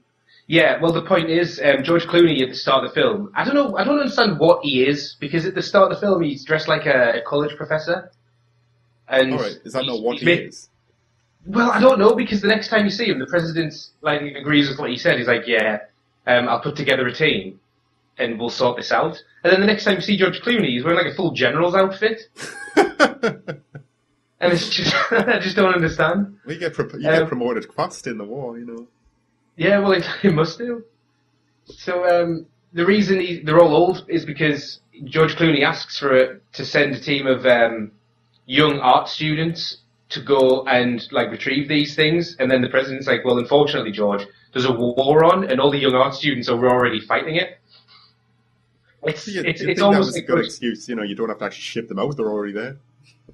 No, apparently that means you've got to find old veterans who are now art critics and then take them over. All right, okay. Is this based on a true story? It is, but in the true story, I get the feeling that the Monuments Men, which was a massive division, there was like thousands of them working there. I think they were all office-based, and they were just like redistributing intelligence to the field. Right. I don't think there was any sort of actual field team, unless they like went afterwards just to like check things. I mean, the most far-fetched thing about this is I just can't see John Goodman being deployed against the Nazis. No. Like, he's not only getting on, he's physically unfit. Well, the thing is, they go through basic training at the start. And, not like in Armageddon when no one's fit to go on the spaceship. Yeah. They're like, they're our only chance, you got to let them pass. You don't get any of that, it's just like they're at basic training. The next thing you know, they're on like the beach at Normandy. I'm just like, how where? Give us some context. But that's the thing this film is. And so it is like an all lads together trip through Europe, looking at nice pieces of art, but they don't spend much time together. Oh, really? It's like as soon as they get to Normandy, they're like, right, we've highlighted these key artifacts we need to protect. And then they all split up, and they all wander off. So, all right, lads, we all want to see different things, so we'll just break into groups and fuck off, shall we? Yeah. We'll meet back at the hotel tonight. And just, it's staggering the amount of stuff that doesn't happen in the middle part of this film. Like, when they're off on their own, they keep going places, and there's like, oh, there's nothing here. Oh, there's nothing here either. And then they all meet up together, and then they find something, and it's just bizarre. There's the plot. The big climax of the film doesn't even involve Germans. Really? Does it involve like disgruntled art dealers or something? No, it's the Russians coming from the other side, and they're like, "We got to get this art out here before the Russians get here." And it's just like I imagine this is actually what happened, because I understand the Russians were dicks about the art as well. They wanted to do something similar to the Germans. Yeah, I can imagine that. But like, they're like, "Shit, we got to get all this stuff out." So the climax of the film is like George Clooney and his troops like loading a van. I love that image. It's basically like they've just fucking robbed an art shop. And they're trying to get there before the owner comes. Yeah, that's exactly what it is. And it's just like, it keeps cutting to the Russians. Like the Russians just kind of jauntily strolling across fields, not knowing anything's wrong at all. Yeah, there's like, they keep stopping because it's like, oh, there's a bit of smoke over there. And they're just like looking, and it's just like, oh, are they going to get there? That's the climax of the film. Oh, look, Ivan, a bird. Let's stop and admire it for a bit.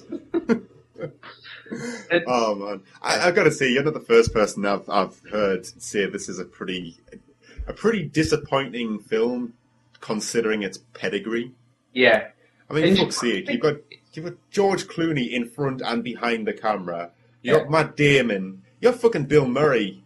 And shit, you've got Oscar winner Kate Blanchett. I mean, she's literally just won an Oscar. Yeah. No, she deserves to lose it for this film. Oh, really? Is she bad, or is it more the fault of the overall film? No, well, it's just when you've got someone like Kate Blanchett, she almost has to deliver. Otherwise, it's like, well, I know you can do better. Yeah, I know what you're saying. it's probably, for a film like this, you'd have been safer off not having Kate Blanchett in, because you're always going to compare it to other performances, and it just wasn't good enough. Like, if you'd had a lesser actress in, you'd think, you wouldn't probably notice that it wasn't great. I know it's probably not, you're not judging actors and actresses on the same level, it's probably not fair, but it's how I felt when I was watching it. Yeah, I get the feeling, though, it's probably more the fault of the fucking screenplay, and I think George Clooney's to blame, right? I didn't want to see it. But I think he's to blame. He directed this, he fucking wrote it, and he starred in it, alright? I think ultimate blame lies with him. And I don't like saying that. I take no pleasure in saying that. It's, the pedigree of the actors involved is, like, amazing, but I think it's got a really interesting sort of scope for a war film. The trailer sells this film so well. Oh, really? Yeah, and it's all about, fighting Hitler on a different level to everyone else. Yeah, it's on a cultural level, I suppose, rather than, bombs and bullets. Like, there's a great speech that he does in the trailer. That's, it's backed up with this, like, really patriotic music, and you're like, oh, I can't wait for that moment in the film when he's talking about, like, the importance of these things that they're trying to save. Like, what's the point of fighting the war if we're going to lose these things? But in the film, it's just like, oh, right, we're going to bed, lads, just to remind you what we're doing here. And then why we're here, lads. In the trailer, it obviously cuts away into something else happening that's cool. In the film, that speech just kind of trails off, was like, yeah, why else are we here? Well, good night. Oh man, it just sounds at least like it falters at every major turn. It really does. And it's a shame, like, Bill Murray's just given not enough to do whatsoever. And he's got, actually, the best part of the film is the chemistry he has with, and I can't remember the other actor's name, because the only thing I know him from is he plays Phoebe's biological father in Friends. Is it Bob Balaban? Might be him, yeah, it sounds right. Yeah, I know who you mean. They've got, like, good chemistry because they're two of the people that are sent off together, so they spend most of the film together, and they kind of hate each other. But they're the sort of people that respect each other in the field as well. Does he actually play Phoebe's father? I thought that was somebody else. Well, it depends who Bob Balaban is, I suppose. We'll work it out. We'll work it out. I don't think it's him. I think I've got the right guy, but I don't think he plays Phoebe's father. All right. Well, we'll let the internet tell us we're wrong. All right. I'm sure I had other stuff to say about this, but it's just, it was so bland. I'm not getting exactly a glowing endorsement from what you're saying, I must admit. And to be honest, that kind of marries up to what I've heard elsewhere about this movie. I feel that it promises a lot more than it delivers on. At least, I'm just going off what I've heard and what you're saying. I'd expect more from Clooney. Yeah.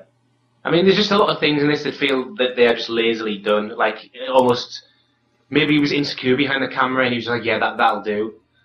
But I'm not sure. Like, Hugh Bonneville's character, he's such a wet flannel. It's not a fucking movie without Hugh Bonneville, though, is it, Well, you've got to have if you make an American movie, you have to have someone from Downton Abbey in it just to sell it these days. That's just the rule. Americans love Downton Abbey. It's crazy. They love that shit, and I couldn't be arsed with it myself, but... Yeah. But, his character, it's like... I'm going to spoil a little bit of it because it happens so early in the film. He dies.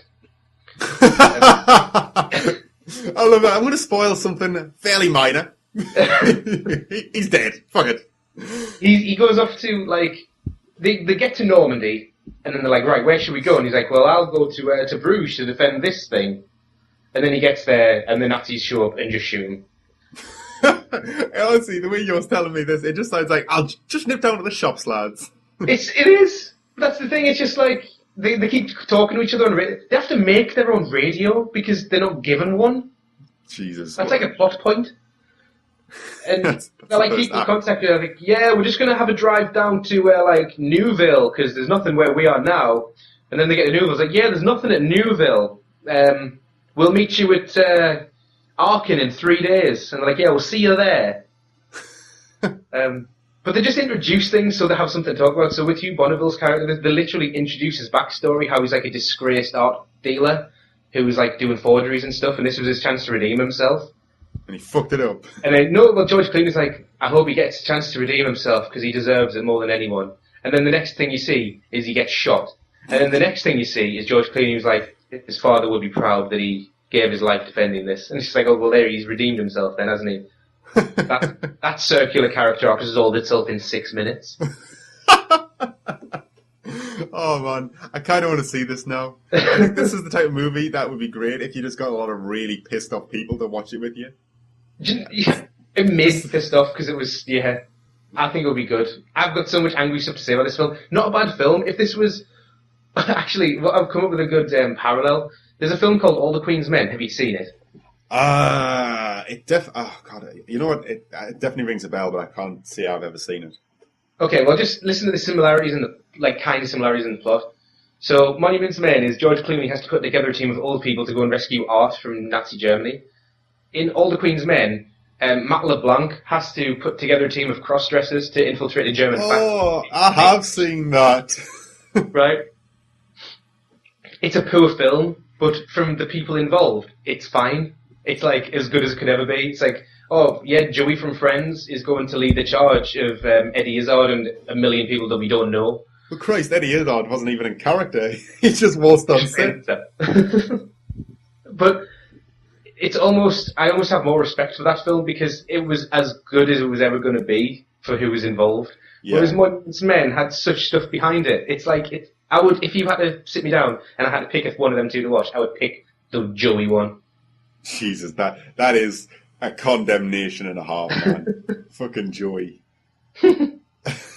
So, I think older people really enjoyed it. There was a lot of old people in the cinema watching it. I remember the good old days. Yeah, well, it might remind them of like what war films used to be, you know, before Saving Private Ryan fucked everything up. Well, by fucked everything up, you mean made everything awesome? Hey, well, that's what I mean, but... So I think I think you'll know if you're going to actually like it, because you'll have already seen it by now, probably. Because it was full of old people when I went. So if you're an older person, I don't know why the fuck you'd be listening to this. Yeah, full price. I don't even think they know what the internet was. And if you're interested in war films, it's probably worth a punt, just because it is quite an interesting subject matter, but I would probably give it a miss. Really? But if it was on TV... Sky Movies on demand, maybe something like that, I would give it a watch then as well. That's when if I was you, Ben, that's when I would jump in. Would you watch it again? Me, no. Gee, right, okay. I think, yeah, okay, yeah. I mean, thing is, the trouble with like this, you can watch it on TV. I've watched a lot of shit just because it's been on TV. Yeah. That's almost like just saying, fucking give it a miss. If I was you, though, I'd be kind of waiting for it to be on TV rather than just seeing it one day and watching it. I would be sort of, oh, Monuments Men's out now, I'll have to make sure to watch it. It is, just because of what it is. So wait for the DVD then? Yeah. I think that's a fair assumption. As I say, from what I've heard, this isn't a bad film, it's just a slightly disappointing film. Yeah. And it probably is worth a watch. Just for the comedy value, if nothing else. I just expect, like, I expect, like, Dad's Army, the movie now. Well, it's pretty much what it is. But, you know, pet hate of mine, I think one of the worst things you can do is have a trailer that's different to the film. I hate it. What, you mean like the recut things to make them different? Yeah, there's one scene that is a different cut, like a different take. I hate that shit. Yeah, so I think my best example of this is in the Harry Potter 5 trailer. There's this amazing line when Dumbledore just like shouts at the Minister for Magic, and then in the film, it's just really softly spoken and calm. I'm like, what the fuck? I came to see that. Yeah, I've seen that before, where lines are changed or things are rewritten, and I don't like that shit. It's well, in the trailer. Have you seen the trailer? Yeah, I have actually. Yeah. Well, I'm not sure. You know, it probably won't help if you haven't seen it. But if you remember the scene where George Clooney, Matt Damon's painting on the ceiling, and George Clooney comes in. Yeah. And he's like, "You want to buy lunch?" And he's like, "Are you buying?" He's like, "Uncle Sam is." Yes. He says it like a smug bastard. It's supposed to sound badass. It's awesome. But in the film, it's recut to be, "Uncle Sam is." Like, nonchalant and, bit mysterious, come along if you want. Uncle Sam's buying. Trying to tempt him rather than sounding like a badass. I think it sounds shit now. It's fucking... George Clooney should always sound like a badass. That's what I mean, though. It's like the whole thing's like cut to be lighthearted. I'm wondering if there is like a more serious edit of the film out there, because the trailer seems to be like that. Yeah, it'd be interesting to see if there was. I suppose it may even be on the DVD release I'm waiting for now. Yeah. Again, if you're going to buy the DVD, I wouldn't buy it full price. It would be an £8 purchase. That would be my cut-off price. Fair enough. I'll keep that in mind. Just like when Gangster Sword on Blu-ray is £7, so when I'm going to swoop. Really? Yeah. I've seen that movie a few times now. I don't know why, but I have. And I don't think I'll be buying it at all. £7. I've never shot at anyone before.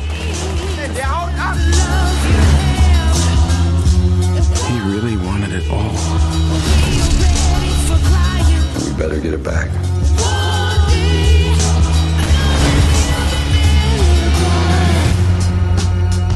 What have you got? I seem to have stepped on a landmine. Why would you do something like that? What do you got? Lieutenant here seems to have found himself on top of an unexploded mine. Why would you do that? You all been spending too much time together.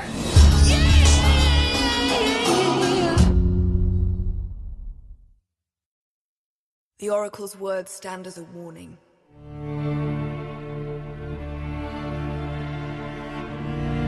Sparta will fall. All of Greece will fall. And only stout wooden ships can save them. Wooden ships. And a tidal wave of heroes' blood. So Simon, I think if we were ever going to name a film that had a definitive ending without any real possibility of a sequel, I would say 300 was fairly, would have been a fairly safe bet, seeing as everybody fucking dies. They kill 299 of the 300 main characters. Yeah, and the fact that...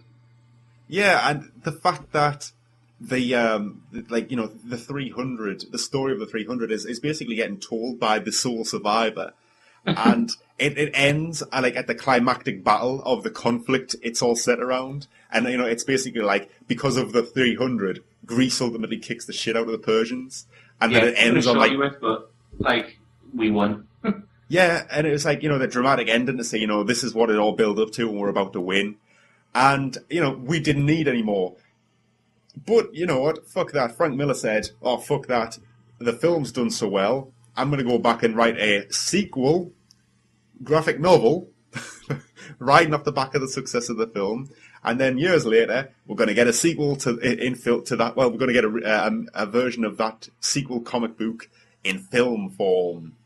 So it's such a convoluted fucking thing. So basically, this is a movie version of a graphic novel that was created as a sequel to the original graphic novel off the back of the original graphic novel's movie because it was so successful. Well, that's it's sequel. It's not that unnecessary, Ben. It's fucking ridiculous, really. But yeah, this 300 was. I got to admit, straight off the bat, I fucking love 300. Amazing. It was on iTunes the other night, so it took 5 hours to get through it, but it was amazing. Oh man, I love that movie so much. It's so unbelievably macho. It's absolutely ridiculous. But you know what? I just like it. It's just a fun film to watch. It's very stylish. I really like the way it looks. You know what? It's it's the last thing Gerard Butler and Zack Snyder did that was any good at all. It's I'll definitely say Zack Snyder. I'd have to have a think about Gerard Butler's statement, but Zack Snyder, fucking hell. I've got to actually. I'll recant that. Watchmen actually came out after 300. Watchmen was after, yeah. I really like Watchmen. But it was the beginning of the end for both of them, I would say. I don't think either of them have done anything very good ever since. This is the best film for both of them, I'll say that. Like, Gerard Butler's Leonidas he's one of cinema's icons now, I would argue. He's fucking class in that, man. I absolutely love Leonidas. He's such a badass. He's just like, I don't know, man, you follow him into hell itself. He's such an awesome leader. And I don't know, like, the story of the 300 has such a kind of great drama about it, and it's very poetic. You know, these 300 warriors standing against a million Persians. You know, like they are like the purity. They're the defenders of like Western democracy. You know, or at least the roots and the first shoots of Western democracy, and they're standing in front of this encroaching Eastern mysticism that's coming to tear down the Western world. And it's like there's a great sense of poetry about it. And the visuals are great. I love the red cloaks that the Spartans wear. They fight. The way the fights are choreographed is so fantastic. The way they're just really, really fluid, killing machines. When they're all fighting in formation together with their shields, there's an awesome sense of just these guys are machines. These guys could stand against a million Persians because of that badass. And yeah, I just love 300. I really, really do. 300 Rise of an Empire, on the other hand, and honestly, I'm not going to say it's a bad movie because it isn't. It's just, it feels like a slightly unnecessary sequel. In fact, it's possibly one of the most unnecessary sequels I've really seen in a long time. So I say it's a sequel. It's actually more of a wraparound film because this is set in almost 3 parts. There's a bit set at Marathon, which is basically the battle that starts off the Persian-Greek War. There's a battle that takes place parallel to the original movie, and then there's a battle, the climactic battle at the end, which takes place after 300, the original movie. And this movie takes it follows Athenian general, or Athenian admiral is probably more adequate to say, Themistocles, who is basically he's an Athenian. He's a son of Athens. He's a big shot at Athens. Is he a Potter? He's a what? Is he a Potter? A Potter? That's when they bump into the Athenians, the Spartans. They're like, "You're an Athenian warrior." He's like, "Yes. What is your trade?" "I'm a Potter." Well, oh god, honestly, they're the guys you're talking about. They're actually in this movie. Oh, they're like another. I don't think they're Athenians. I think they're from somewhere else, but they are in this movie. But Themistocles is basically like he's an Athenian general. He's actually the guy, the Greek hero that actually fires the arrow that slays the original Persian emperor Darius at Marathon. Oh right. And that basically kicks off. That's like the initial the battle, and basically it kicks off events that basically build up to like the Second Persian-Greek War. And basically there's this kind of a lot of the early film actually focuses on Xerxes and a new character called Artemisia, played by Eva Green. Now Xerxes at the beginning of this movie is just like a normal Persian. He's got a beard, he's a normal height, he's got shaggy black hair. He's just a normal guy. But after his father dies, basically Eva Green's character Artemisia, she's this absolute poisonous fucking she's absolute pure evil warrior woman. She's one of Persia's greatest admirals, and she basically poisons Xerxes into becoming, twisting his image into becoming the god king, because she basically wants revenge on the Greeks, and she's going to use him as a means of attacking them and destroying the country. And so he's basically converted into the 10-foot tall golden giant with booming voice because of the shit she pulls early in this movie. And you see his transformation. And on the one hand, it was quite good because it develops a bit more character for Xerxes. It introduces this great new villain in the form of Artemisia. She's really a lot of fun. But what I didn't like about it is it almost throws out magic into the mix. Whereas in the first one, it was more kind of mysticism, like Kapala tricks that the Persians employed. Whereas here, there's no real explanation other than he converted into a god king, and it's magic. That he grows twice the size and becomes this crazy golden god. But never mind. I mean, but basically, it's kind of clever in the way that it slots Artemisia into the overall lore, despite her never even existing as a character in this kind of version of the story in the original. She's almost the architect of all this, of the war coming about. And whereas Xerxes goes off and fights Leonidas in his 300, she's constantly butting heads in naval conflicts with Themistocles, who's played by a guy called Sullivan Stapleton. who I believe is a regular in the Sky One show, Strike Back. All right. I must admit, it's not something I've ever really watched, but I've seen it advertised a lot. But I've got to say, the guy's actually pretty good. He's very different to Leonidas. He's more a normal person rather than just a murderous killing machine. he's more gentle. He's more level-headed. He's not quite as like just brash and brazened, and he's not necessarily a proud warrior. He's actually a diplomat first and foremost. He's a politician who happens to be when in times of war he steps up and becomes a great general for Athens, but primarily he concerns himself with democracy.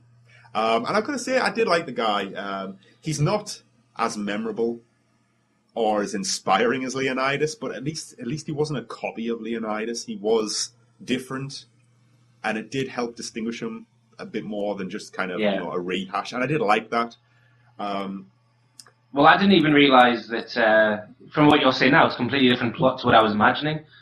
I must have misread the trailer, but I thought Eva Green was an Athenian. And she was like the leader. No, Artemisia is she is blatantly she's such a bad bastard in this. She's honestly, Eva Green is the saving grace for this film. I think when it comes down to it, she's fantastic in such a over the top hammy way, but she has so much fun with it and she runs with it. It's pretty fucking good. But no, she is in fact a Greek, but Greek soldiers raped and murdered her family when she was a youth, and. Oh god! It's like this film's so shoehorned around the original just to kind of make it all fit together. But basically, she's a Greek whose family are killed when she's a child, and she's found. She's basically taken into slavery, and then she's left for dead at one point. And a particular Persian emissary who we're fairly familiar with from the first film finds her, takes her back to Persia, and raises her. And she basically gets trained as this kind of like a great assassin. And she rises through the ranks to become Darius's kind of pet. He lets off a leash to go and kill people, and she's a fantastic swordsman. And she's just a fucking psycho, really. She just wants pure revenge on the Greeks for what they did to her when she was a kid, and she wants to be what they did to her adopted father later. Yes. Although she doesn't seem really that bothered about anybody. She's like just cold as fuck, man. She's ridiculously evil. It's ridiculous. She even looks evil. She's got like this big kind of massive black hair, and she's always wearing black. And she just looks evil all the fucking time. She's wearing like spiky jewelry and gauntlets, and it's all leather and dark, and she just looks pissed off all the time. And I had a lot of fun with Eva Green. I thought she was really good in this movie. She was a lot more entertaining than the Greeks. And I've got to say, out of the Greeks, it was Sullivan Stapleton, who played Themistocles, was really the only memorable one. All the rest of them really, really fade into the back. I mean, like, one thing I liked about the 300, the original, is that there was a few of them that all had personality. I mean, Christ, we had Michael Fassbender as one of them in the original. Yeah, like the whole, basically everyone who stood in the front line, like when they were in formation, all of them had like a distinct personality. Yeah, and that was good, and you got a sense of a sense of character from all of them, even though if they were a bit of a cutout. But here, there's not really anything. I mean, Themistocles is a decent lead man. I think Sullivan Stapleton does a good job. He's definitely Leonidas, which is good. But the rest of them are so fucking, they just fade into the background. I mean, I can't remember any one of them's name at all. But I'll tell you who does make an appearance. A young lad called Jack O'Connell, who is a young British actor. He started off in Skins. Yeah. And he's in a few things now, actually. He's actually got a film called Starred Up coming out, which I'm sick of seeing the trailer for, because it's on every time I go to the pictures at the moment. Which one's that?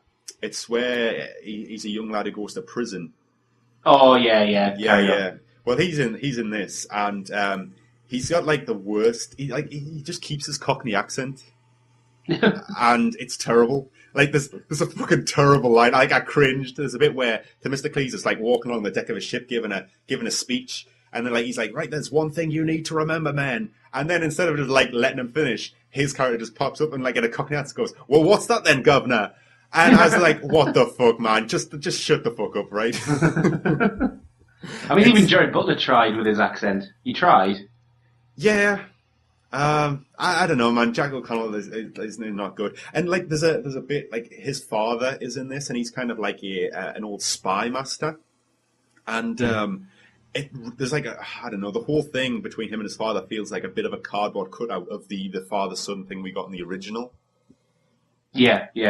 Well, that's two characters that I can quite vividly remember from the original one. Yeah, these are like kind of almost second class versions of those guys. It's really, I mean, honestly, the one thing I got from this film is that it was kind of like somebody, the people who made this took a look at the original 300 and said, right then, what did people really like about 300?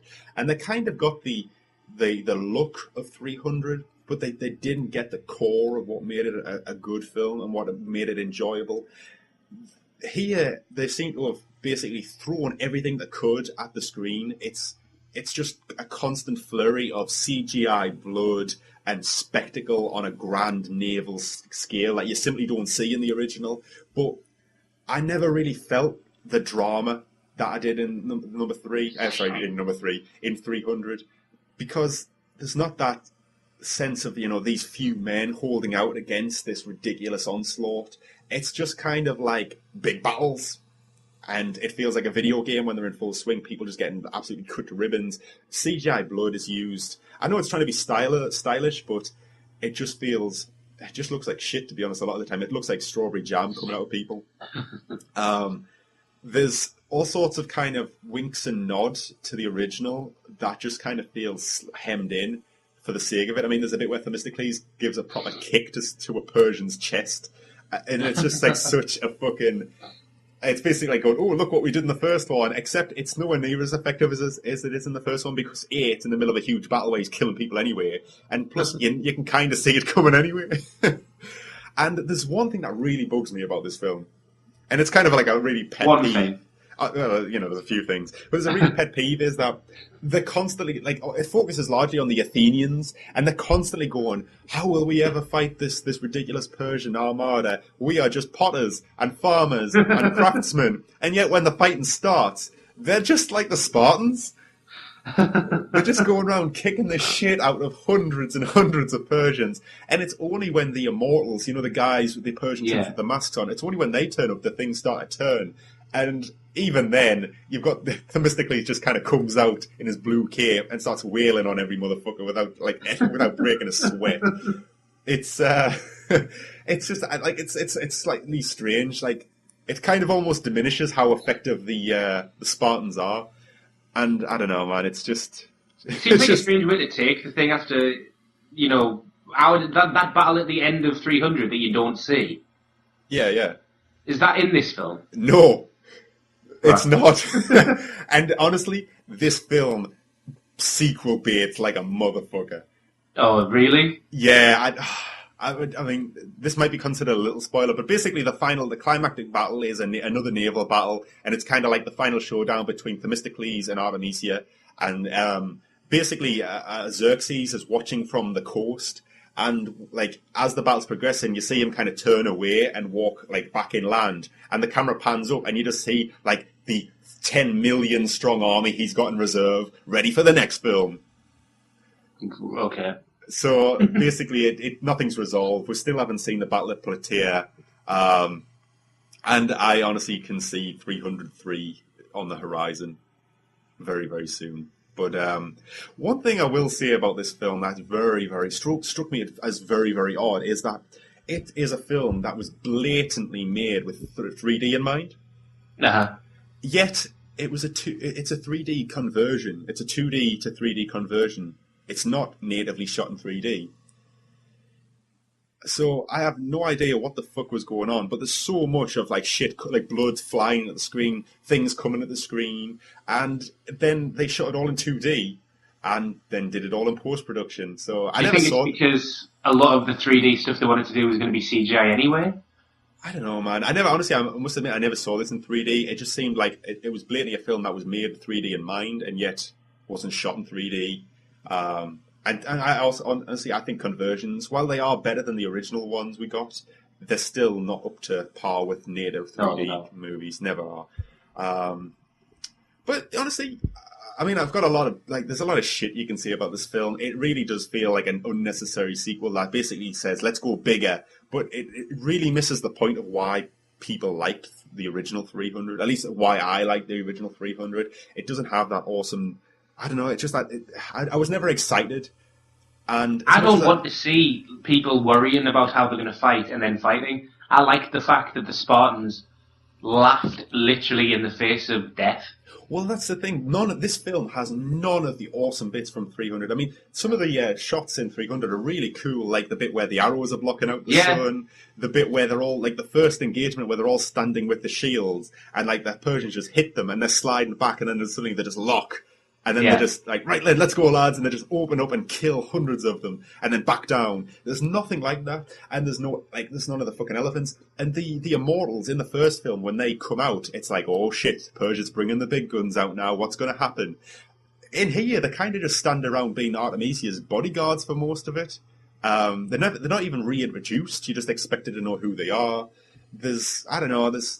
It feels like it's cast its net too wide and not got the core of what made the original really good. And as much as I like Themistocles, he's no Leonidas, and he hasn't. I don't know. There was no drama. Like when people were getting killed, I didn't really give a shit. So yeah, I've got to say though, it's Themistocles and Artemisia who really make this film, and I've got to say, man, there's the most ridiculous sex scene I've seen in a while in this film. It's the only way I can hang on. So I know for a fact that Eva Green gets her titties out. She does, yes. And this is all part of it. So I mean, this is a mild spoiler, but it has to be talked about. Is it a large gentleman, a tall gentleman? I'll tell you what happens, basically. I mean, minor spoilers, but this has to be talked about. Is it that mutant thing from 300? Does he bang Eva Green? It's actually Themistocles. Okay. Yeah, it's fucking bizarre. But basically, during the middle portion, they arrange to meet on her barge to discuss terms. And throughout the whole film, she's always been in kind of armor and leather and shit. And then she comes out in this gown. Showing a bit of cleavage off, and they go into her private quarters, and basically there's this strange relationship between them that develop where they kind of like each other because they're equals. All her Persian generals are completely useless against this Greek man, and she's intrigued by him, and he's intrigued by her, and as they're kind of bantering, it suddenly starts to get a bit physical, and then the next thing you know, they're having sex, and it's like the only thing I can describe it as is a hate fuck.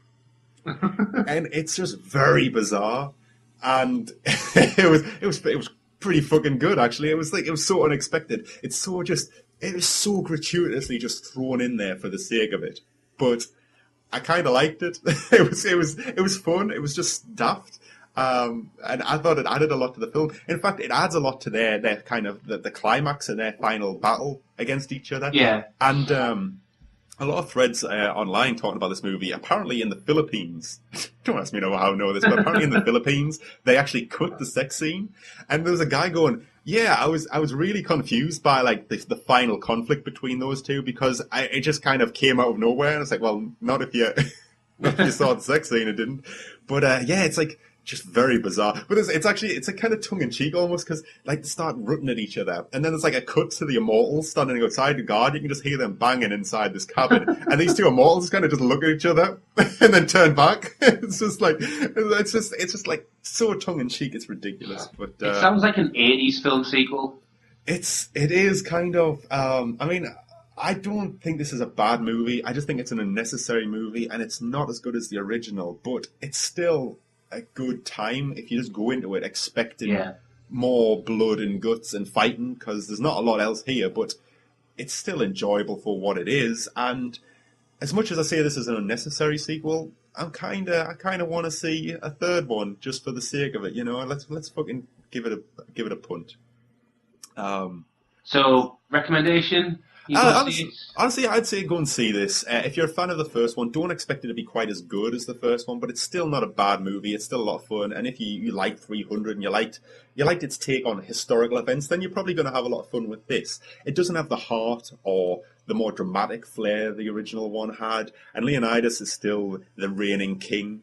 But, you know, this is not a bad follow-up, and it does nicely expand upon the kind of wider history without rewriting things that have already come before it. It does nestle nicely around the original film. In fact, it would be interesting to see these two films cut together, because you could quite happily do it.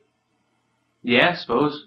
It would be interesting to see. Except I bet Lena someone Headey would do that online. Yeah, I'd quite happily watch that. But one thing that might be jarring is Lena Headey looks a lot older now than she did in the original. Yeah, probably. Yeah. And I don't know, maybe her tenure as Cersei Lannister's left a bad impression on me for good reasons. But I was thinking, God damn, she's a horrible queen.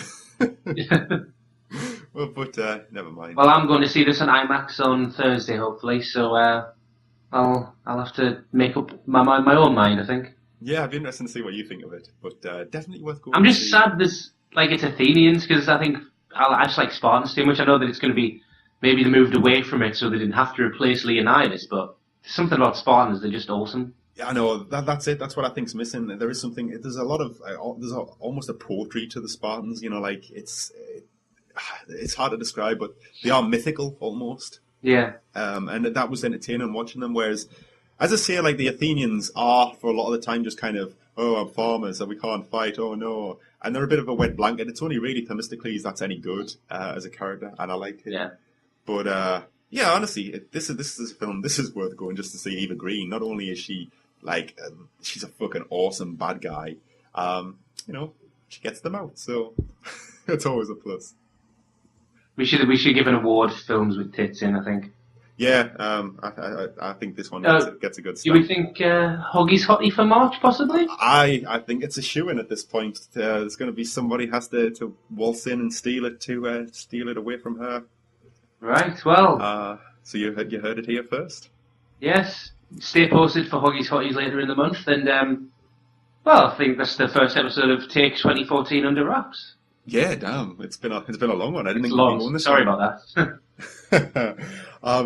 And we were also going to shoehorn a few more in. I had to editorialize my list. I will attack the Greeks with my entire navy. Let it be shown, we chose to die on our feet rather than live on our knees.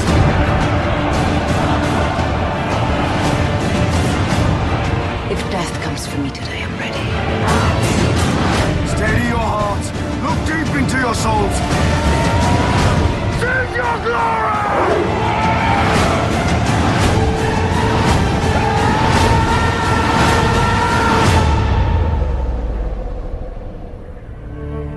A wind has blown across Greece.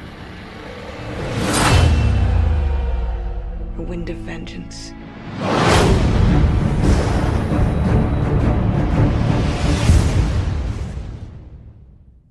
But yeah, so thanks for listening. Of course, if you want more screenhog.co.uk, you can just head on over to the site to get all our latest articles and podcasts. We are also on Facebook and Twitter, so just search for Screenhog UK on both of those. Or, of course, you can visit us on YouTube. Again, we're just Screenhog UK, and we've got a channel where we upload all our latest podcasts, trailers, and gameplay videos, so check it out.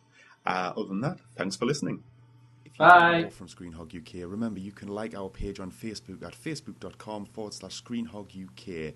Or alternatively, you can follow us on Twitter at twitter.com/ScreenhogUK. Of course, if you prefer to watch our shows in video form, you can subscribe to our YouTube channel at youtube.com/user/ScreenhogUK.